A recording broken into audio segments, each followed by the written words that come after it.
those in charge and in control. Apart from a few royals, Muammar Gaddafi held power longer than anyone else, anywhere else. Even in the last few days, his country facing attacks from an international alliance, he was full of bravado, full of contempt for those who sought to end what he saw as a glorious rule to be hailed forever.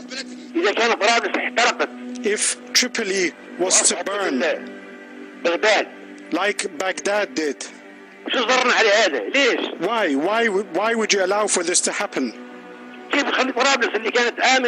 can you let Tripoli, which was beautiful and safe, how can you allow for it to be a place of destruction and be set alight? This should not happen. This must not happen.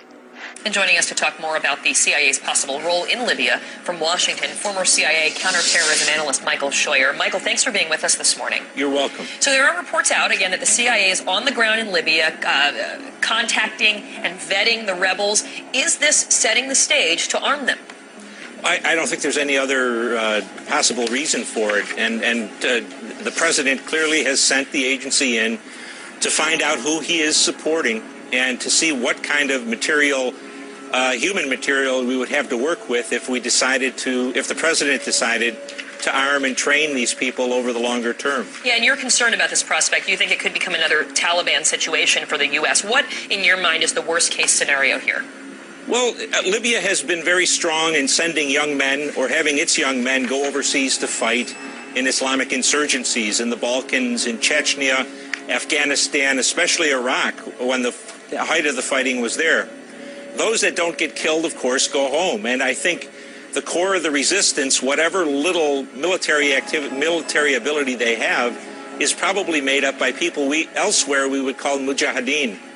And so it's a dicey proposition to be getting involved with this. I'm not sure that the opposition, if it takes power, is going to be much better than was Gaddafi. But that's why you need to have the CIA, I presume, in there vetting, as we said, who are these people, who are the elements that are funding them or supporting them, who are the politically the most palatable and the least palatable among them. The White House saying that no decision has been made. I have a question for you as a CIA veteran, I guess. I mean, the fact that we even know about this, is that unusual? I mean, should we just assume that the CIA in this sort of a situation would, of course, be in there on the ground?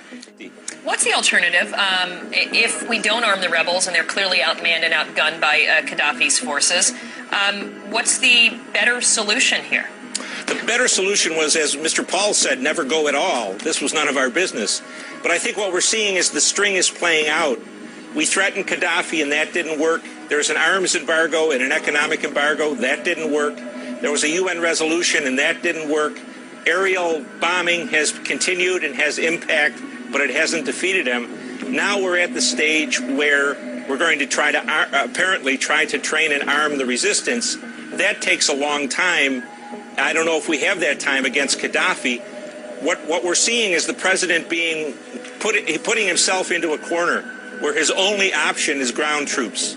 But that's something that is that's something that no one says that they want to do in this administration. I mean, they simply don't want to do that. They want. Well, they don't. Well, the choice may come down to admitting that it was a mistake and being defeated in the sense that Gaddafi survives, or putting ground troops in. Nations are a lot like people. They don't like admitting to mistakes, and maybe they don't want to put them in. But when it comes down to looking defeat in the face, I wonder. In the Muslim world, this is Americans killing Muslims again, and it looks like it's for oil. He said, I just got this down from upstairs, meaning the Secretary of Defense office today, and he said, this is a memo that describes how we're going to take out 7 countries in 5 years, starting with Iraq and then Syria, Lebanon, Libya, Somalia, Sudan, and finishing off Iran. You must remember, dear people of America, that